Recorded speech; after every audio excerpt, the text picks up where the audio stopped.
zifra hamartarrak dituzten zatidurak. Orain arte egin ditugun zatiketetan bakarrik lortzen genuen zenbaki arrunt bat zatiduran.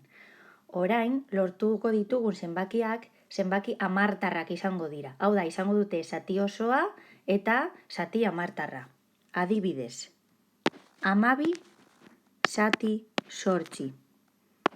Kokatzen dugu bere lekuan, 8 bider bat 8, 12ra 4. Eta orain jarraitzeko, kokatzen dugu zatiduran koma eta jaisten dugu 0 bat. 40 zati 8, 5. 5 bider 8, 40, 40ra 0. Beste adibide bat. 37 zati 4. 37 zati 4. 9 bider 4, 36. 37ra 1. Baina jarraitu nahi dugunez, kokatzen dugu zatiduran koma bat eta jaisten dugu 0 bat.